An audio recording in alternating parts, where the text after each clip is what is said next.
Hey everyone, welcome to another devlog from Fun Infused Games. This is your host, Chris Steele, of Fun Infused Games, obviously. So, just a couple quick things to talk about, and then I'm going to show off this game a little bit. I would show it in full screen mode, but I don't actually have full screen mode implemented yet. So, that is on the laundry list of things that needs to be done still. Um, First of all, if you don't know, we've got 4 releases on Steam, and Steam's got a winter sale going on right now, so all our games are 25% off right now. So none of our games are really that expensive to start with. You know, Bad Caterpillar's 99 cents, and Valkaeus is $2.99. Hypership and Reduction Action are both $1.99, and then it's 25% off that. So whatever it is, I think Bad Caterpillar is like 74 cents. So I'm sure most of you probably have 74 cents. And I would love you to play my game because it's awesome. But anyways, that's that. The other thing I wanted to mention before I start is Bad Caterpillar is now my most sold Steam game. It passed Hypership just earlier today. So I think that was kind of exciting news. The bit of a downer on that is it's actually my least profitable game because of the 99-cent price point. I think if I were to do it over again, I would have probably be releasing my game at we got a friend that wants to say hi. But if I had it to do over again, I probably would have released it at $1.99. I was kind of concerned because the game wasn't really that big, and you know you can play through it in probably a half hour. So I mean, it gets a lot more play if you want to actually do the high scores and compete on the high scores. I think it's got a lot of replayability then, but it just didn't feel like a huge game. So I was like, oh, I'll go for 99 cents. And I got a lot of comments of people saying like, oh, this is an amazing value, which is awesome, but you know, it didn't really help me very much in terms of making money off of it. So I think I'm probably going to try to avoid 99-cent releases in the future. I think for the kind of games that I do, like $1.99 is a really good, really attractive price point. So that's probably what I'll shoot for in the future. All right, so I'm going to show you this game here. This is one that I've been working on. I put out a few videos and pictures. Platform Hero is just a working title, so I haven't really settled on what I want to call it ultimately.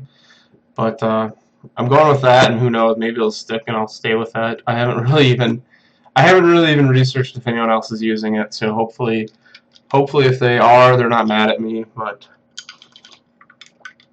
I'll change it if you send me a cease and desist, or just tell me, be like, hey idiot, that's my game already, and I'll change it.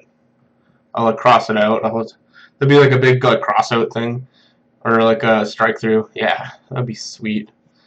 Anyways, so this is like I'm calling it, I guess, Platformvania, because it's basically like a Metroidvania but with platformer gameplay.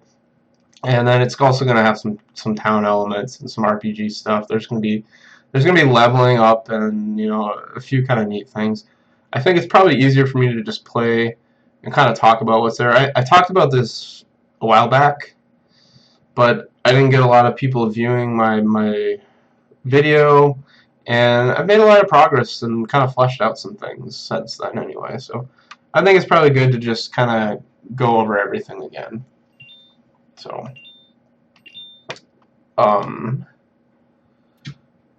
so yeah, one thing we've got save points. It's not going to be save anywhere, so it's going to be finding these sort of save points.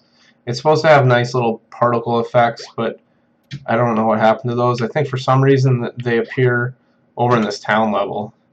So the town level, there's just various people walking around, and I wanted to. Usually you can't interact with them at all other than talk to them, so I wanted to be able to like bounce on them and kind of annoy them a little bit. Maybe at some point I'll do something more than that, but you know, I've got talking in here where they all say. Some of it's random. Some of them actually have like events tied to them, and they'll say different things depending on where you are in the game.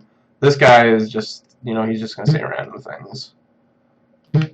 But I want to progress like the sort of story as well through these, and you're gonna notice a lot of guys are gonna talk about, oh, there's monsters, blah blah blah. So I don't want to have an actual like story sequence or text or anything like that, but I want you to kind of discover as you play and talk to people, you know, what's going on. Yeah, there's another guy. All right, up here, see this? These are star blocks, and there's going to be 100 of them in the game, and it's going to save. I'm close to having this working, but I haven't completely got it working. But it's going to save, you know, each of these blocks, and then there's a little counter up on your UI, and there's going to be different like unlockable areas. Like say you're going to need to have 10 of these to unlock it, and they won't be required for the game. At least I don't think they will be to like complete the game, but there might be hidden things in there for you. Okay, this old guy here is one of the first people that actually has like event-driven storylines. So right now he says he lost his kitten, and he's got a key for a cave, and if you can find his kitten, he'll give you the key.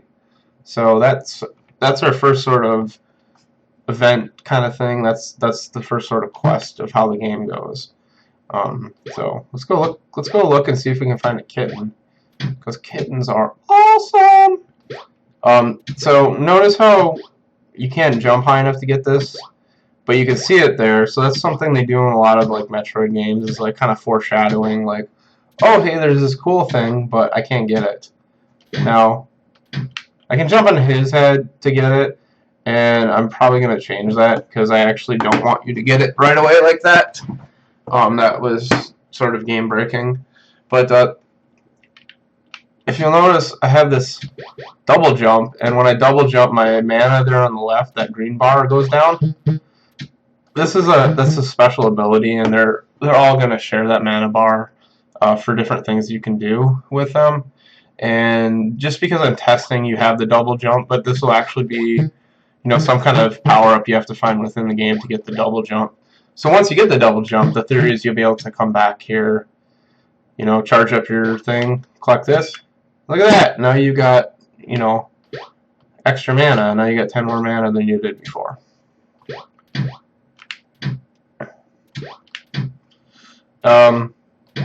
Some of the art here is still pretty basic. I'm doing all the art, which is not something I've done on the majority of my games since like the very early days. I like that idea just because it gives me the ability to play with the art style a lot more and to create more art. And if you've been following the development on this, you'll notice like graphically the waterfall is about the only thing that hasn't changed. Like, the character looks completely different than he did early on. The art style was a lot more solid, kind of newer looking, and then I turned it to more pixel art. You'll notice like before the background used to be shaded with like a really like noticeable texture, and now it's like more plain blue. And same with the blocks that I'm standing on. They used to have more like a checkerboard pattern, and now it's just kind of like a texture-y kind of thing. So like little stuff like that, I wouldn't be able to do if I was paying somebody else. This is one other thing that I added is ladders. Now the animations aren't there for it, but it works. You can climb up and down them, and I wanted those in because it sort of, I can use the moving platforms to get up and down, but there's certain points where like the moving platform goes way up and then way down, and if you don't see it, you don't know it's there, so it just looks like an area you can't get past. So for those areas where I want you to know for sure that you can get through, I wanted to put ladder. Like this one, it obviously doesn't go off the screen, so you can see it's there. And we can climb up and up. These enemies are kind of early ones too, and I'm probably going to redo these. Make them look a little less spiky on the top, because I don't want you to think that, oh, that's a spiked enemy, he can kill me. Oh, by the way, these are doors, you can go in them. and it'll take you to a different area. Like this one, it's going to take me up to another star block, I believe. Yep.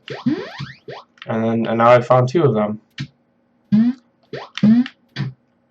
I'm going to gloss over some stuff. Like, I think when I ran through this before, I tried to show all the areas, but I'm going to kind of go straight for that kitten. He's feeling pretty lonely. He's a little lost and hungry, and, you know, he misses his old man, so let's try to find him. That apparently doesn't work where you grab onto the ladder in the middle, or at least it doesn't work well. Oh, well. Maybe I'm just not doing it. Oh, shit. Maybe I'm just not doing it right. So, ding, ding, ding. These all give you points. Points level you up. Nikes.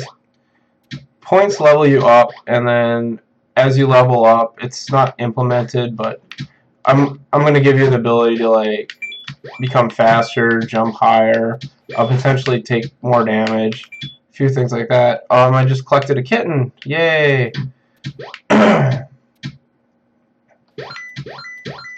So there's a door that way.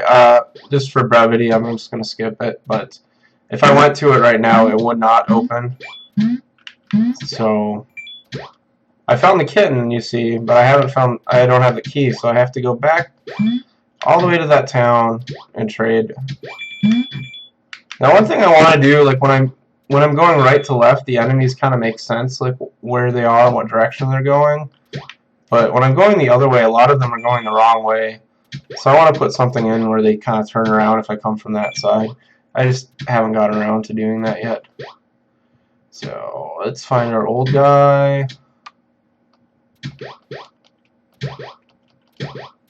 See, the star block isn't maintained. It should be. And in the future it will be. I'm pretty close to having that done. So now when I talk to him, he says, "You found my kitten. Take my key. It opens the door in a cave to something. Cave doors no doubt go somewhere cool." So I'm hoping to just kind of give these people like an interesting way to talk and kind of things they talk about. I hate the fourth wall. I want to break it. You know, like I'm gonna have some fourth wall stuff. I'm gonna have some pop culture references and video game references just kind of in here. You know, I think for me, I'm not a huge RPG guy, but like Lunar Silver Star is one of the few RPGs that I really liked, and Lunar 2 as well. And one of the reasons for that was that, you know, like when you talk to people, and even like sometimes within battles or, you know, before battles, walking around the overworld, is like people had a lot of interesting things to say. And it wasn't just like, get me through this stupid talk and get to the next thing. You know, which is what I feel like on a lot of games. So I'm hoping that I can make the people interesting, so when you get to a new town, you're like, oh, cool, I want to talk to all these people and see what kind of, like, weird, funny, strange stuff they have, or what kind of, you know, quests they might have. I mean, like, you know, how many games do you know where you go searching for a lost kitten? Probably not a lot. And, I mean, I could have done, like, oh, I lost my weird eagle trophy thing, like in Zelda 2, or, you know, like I could have done something cliche, but I was like, let's put a kitty out there, and, you know, the old guy wants a kitty. So, alright. Boing. You notice how, like, so that's like Mario. If I jump and you hold down the button, you bounce higher, and if you let it up, you just kind of bounce up a little bit. Alright. So that's where the gate would have been. I was trying to work on something cool where I walked into it and went and had particle effects. I'm not sure why that didn't work there, but I'll have to look into that. But there was a door here, I assure you. And then the idea is you drop down here, you're progressing, and I don't have anything further than this. So this is down here is where the boss would be. There'd be, I might do a little more level, but there'll be a boss down here. And when you defeat him, it's going to open up and allow you to progress to the next section of the game. So I'm trying to kind of, the area that I showed you for the most part, I'm trying to kind of flesh that out. And yeah, it crashes when I go that way. I'm trying to kind of flesh that out and make it cool and, you know, get everything working, all the pieces working, the star blocks, the event saving, you know, just everything like that, so that when I'm building later, I have all my pieces. I've found in the past when you have only some of the pieces and you're trying to build levels, they don't really fit as well when you try to cram other things in from later in the game, or when you come back and try to edit them. You know, it works a lot better if you have your whole uh, tool chest right away. So, anyways, so that's the 15-minute mark. This is probably, I've been trying to target sort of that on these videos, and I think that's a lot better. Anyways, yeah, maybe next time I'll talk about the year in review, and if there's anything you want to see, if you want to see some of my other games, or have me talk about any of the other stuff that I've worked on, I'm more than happy. Um, so, anyways, yeah, thanks for watching. Subscribe, tell your friends to subscribe, tell your cat to subscribe, because we, as you saw earlier, we obviously are cool with cats here at Fun Infused Games. So.